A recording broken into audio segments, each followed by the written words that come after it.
Have you ever faced a moment when something important was about to fall apart and you didn't know what to do? Maybe it was a family event. Maybe it was something you planned carefully. Everything seemed fine at first, until suddenly there was a problem no one expected. In today's story, we are stepping into a joyful celebration that almost turned into embarrassment and disappointment. But in the middle of that crisis, we see something powerful, a quiet miracle that reveals who Jesus truly is. This is a story about trust, obedience, and the power of Jesus to turn ordinary moments into something extraordinary. This is the story about when Jesus turns water into wine. The story takes place in a small village called Cana in Galilee. A wedding celebration is happening. In Bible times, weddings were not just a one-day event.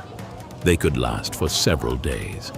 They were filled with joy, food, music, and celebration. Jesus was there.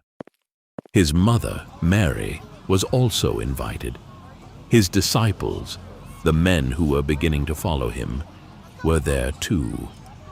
This was still early in Jesus' ministry. Many people did not yet know who he truly was. Everything seemed to be going well. The guests were enjoying themselves. The family hosting the wedding was responsible for making sure there was enough food and drink for everyone. But then something went wrong. They ran out of wine. Now, that might not sound like a big deal to us today, but in that culture, this was a serious embarrassment. It would bring shame to the family. The celebration would end in disappointment. Mary noticed the problem, and she did something simple but powerful. She brought the problem to Jesus. She said, "They have no more wine." John 2:3.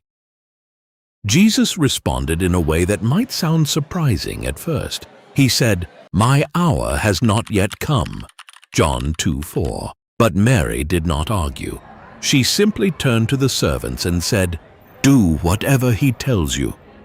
John 2:5. Those words are very important. Nearby were 6 large stone water jars. These jars were used for ceremonial washing, according to Jewish customs. Each jar could hold about 20 to 30 gallons of water.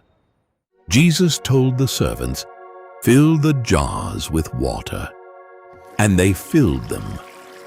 Then Jesus said, "Now draw some out and take it to the master of the banquet." Imagine how the servants must have felt. They knew they had just poured water into those jars, yet they obeyed. When the master of the banquet tasted the liquid, something incredible had happened. The water had turned into wine, not just any wine, but the best wine.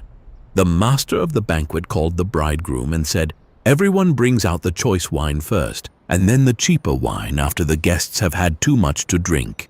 But you have saved the best till now." John 2:10. The groom didn't even realize what had happened. Only the servants and the disciples knew. John 2:11 tells us this was the first of the signs through which Jesus revealed his glory, and his disciples believed in him. This wasn't just about saving a wedding from embarrassment. It was a sign, a glimpse of who Jesus truly is. He has power over nature. He cares about everyday problems, and he responds when we trust him. This story teaches us something beautiful and simple. First, bring your problems to Jesus, even the small ones. Mary didn't make a big speech. She simply said, "They have no more wine." Sometimes all we need to do is bring the need to him. Jesus doesn't just fix things, he makes them better. He turned ordinary water into the best wine. When Jesus steps into a situation, he brings transformation. Maybe today you feel like something has run out in your life. Strength, hope, joy, answers. Remember this wedding in Cana.